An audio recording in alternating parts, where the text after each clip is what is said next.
Hello, this is Julian with Coffee Reviews, and today we'll be reviewing the Finca El Paraiso Anaerobic Thermal Shock Processed Colombia from Jimmy Bean's Coffee. There's the bag right there. And Jimmy Bean's, based out of Chicago, Illinois, and this is their third ever appearance on this channel, having recently reviewed the Milton Villavicencio, a wash-processed Ecuadorian coffee.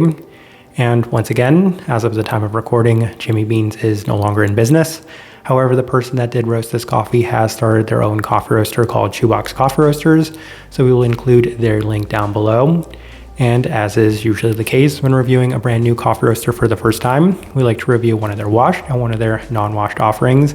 And given that our previous two reviews of Jimmy Bean's have both been of wash processed coffees, we decided to go on the complete opposite side of the spectrum by picking one of the most processed coffees out there. And it has been a bit since we've reviewed one of Diego's coffees, so it'll definitely be interesting to see how this one turned out, as this right here is day 56.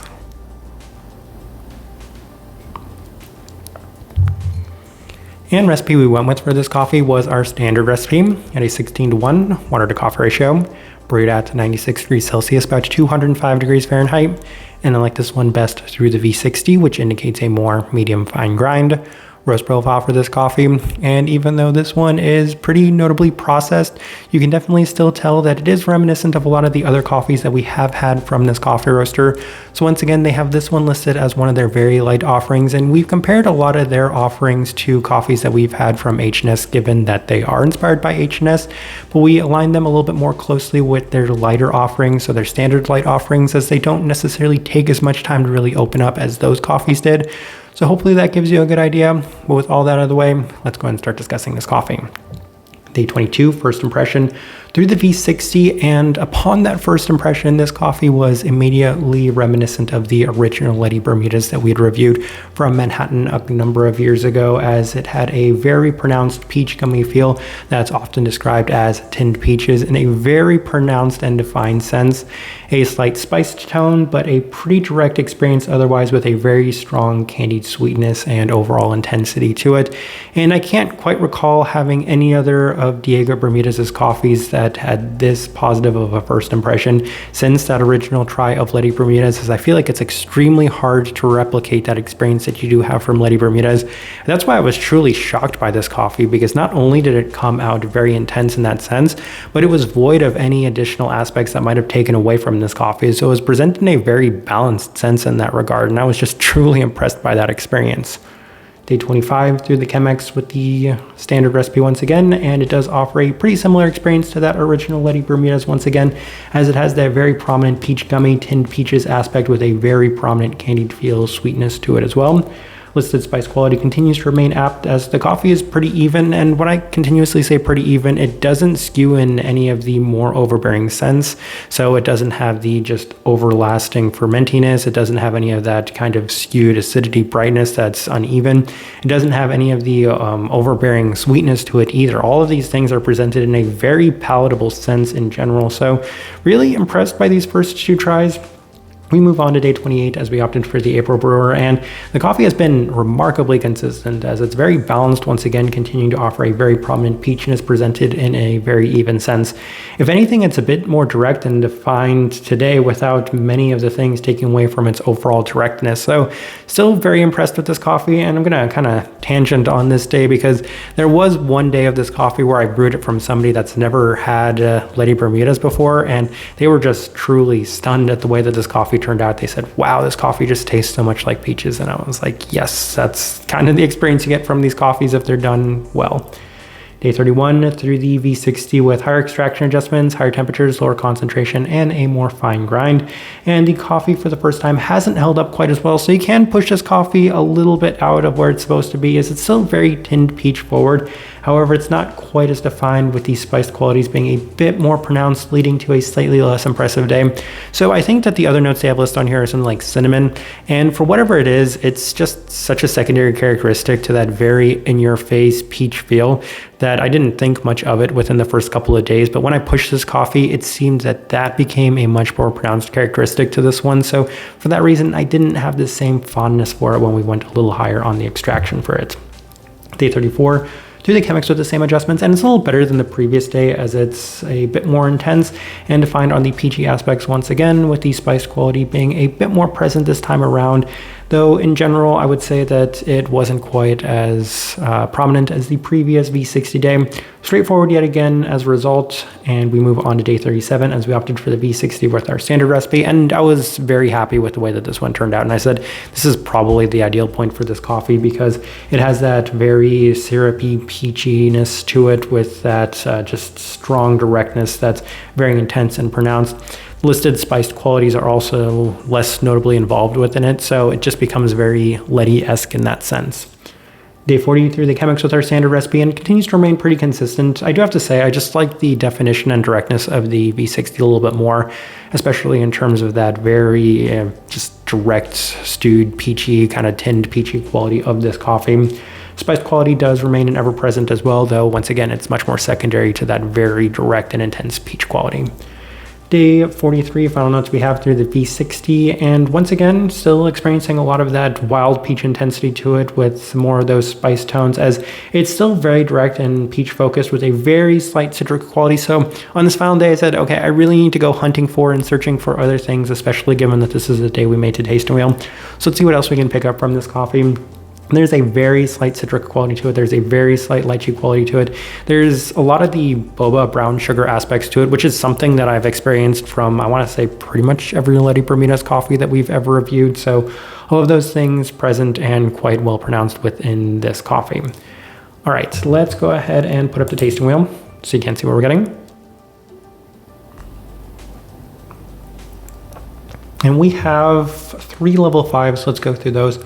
We'll start with the finish, level 5. So the finish in this coffee, even though it is a level 5, isn't overbearing in any sense. It really does toe that line of being just too intense and overbearing, but given that the overall definition to this coffee is just extremely direct and extremely sweet, then I don't necessarily think that you can take away from the finish if the cleanliness is, we'll even say, at a level 4. So if it's maybe at a level 3, then the finish being a level 5 can be overbearing, but I do have to say that the finish on this one is just even in general, even if it is extremely long lasting as one might expect from this coffee. Sweetness level 5, that is that classic, it could be a level 6, level 7, however you want to decide. This coffee is just ultra sweet. It's to the point where it might be off-putting for some people just how sweet this coffee is. It comes in that very syrupy, just candy, just sugary. There's just so much sugar to the peach within this coffee that it might become a little overbearing for people. But given that I really enjoy peach candies, I mean, a lot of people know that I really enjoy peach attributes in general, then I'm fine with it, especially given that it comes so direct in terms of the stone fruit quality that the level 5 works out just fine for me on this one.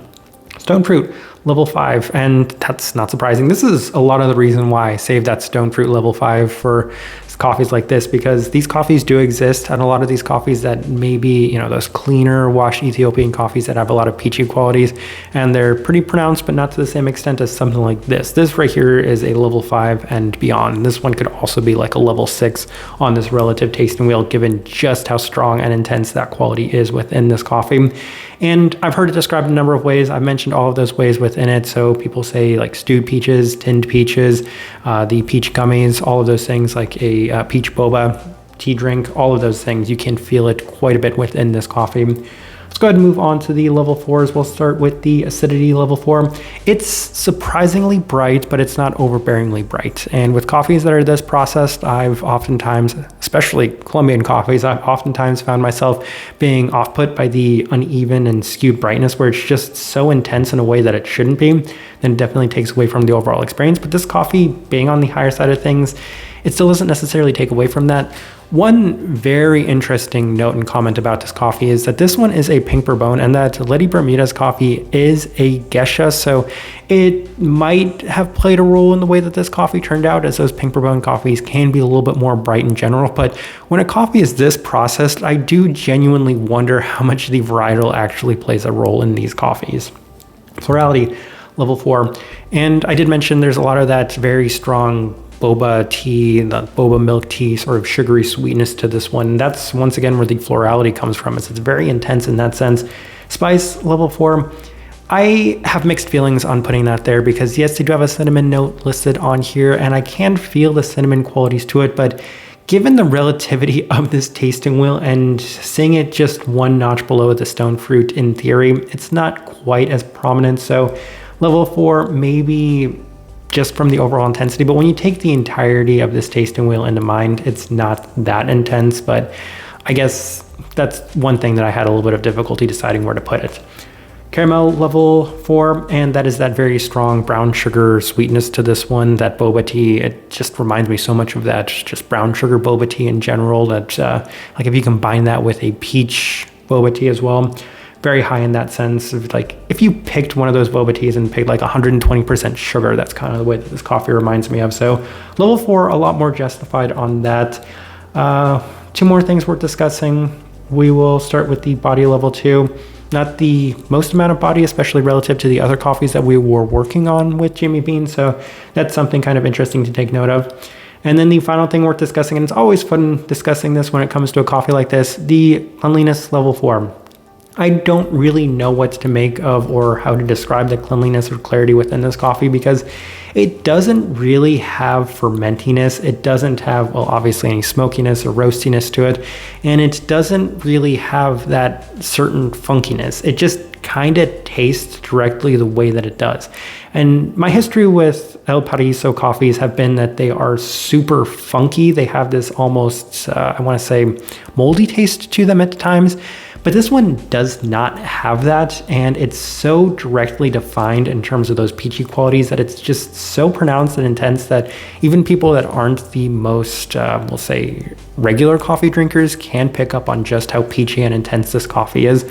So for all of those reasons, it's really hard to score it below a level 4, even though in theory, given the processing, it shouldn't be this high. But once again, it's just so direct that it's hard for me to take away from that. And there's nothing really that justifies taking away from that level 4 either.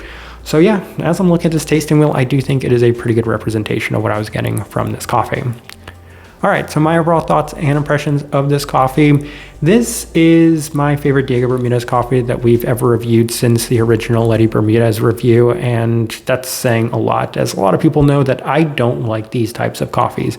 And when I purchased this coffee, I definitely went into it with a lot of skepticism, and I didn't necessarily think that it's a coffee that I would have enjoyed, but massive credit to Max and we'll just say Max on this coffee, because I found that they did an amazing job with this one to the point where it's not overbearing, it's not offering any undesirable qualities to it. It's very direct, and given that in theory this coffee isn't as good as Letty Bermudez, like it's not as quality as Letty Bermudez, it's actually better than some iterations of Letty Bermudez that I have had. So that's saying a lot. This is surprisingly one of my favorite Colombian coffees that we've had in quite a while, and one of my favorite coffees this year, because I feel like these coffees can be done very well. Maybe this is an opportunity for me to kind of say this.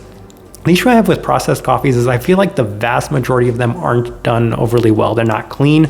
They're not really offering a very defined sense to them. They're oftentimes marred by so many undesirable qualities, whether it be some sort of roastiness, heavy fermentiness, heavy funkiness, but this one didn't have any of that. So for that reason, I think that this was extremely well executed, and if people execute coffees this well in terms of the overly processed ones, I will enjoy them as much as I enjoyed this coffee. Type of person I would suggest this coffee to. If you enjoyed the original Letty Bermudez, or if you enjoy Letty Bermudez in general, I feel like this one did a very good job of being about as close to that coffee as I've ever experienced from any coffee. So that's a very intense peachiness. If you've never had Letty Bermudez, it's a coffee that I always suggest everybody try, just so you can kind of get that experience of it, especially if you do like those very strong, intense, sugary, peachy qualities to your coffee. That's kind of the best direction I can point somebody towards on this one, and also the best way I can leave this review. If you by chance had an opportunity to try this coffee, I'd love to hear your thoughts and impressions of it as well. If you're enjoying the content, give this video a like, subscribe if you're not subscribed. This right here has been a review of the Finca El Paraiso Anaerobic Thermal Shock Processed Colombia from Jimmy Bean's Coffee. Thank you for watching.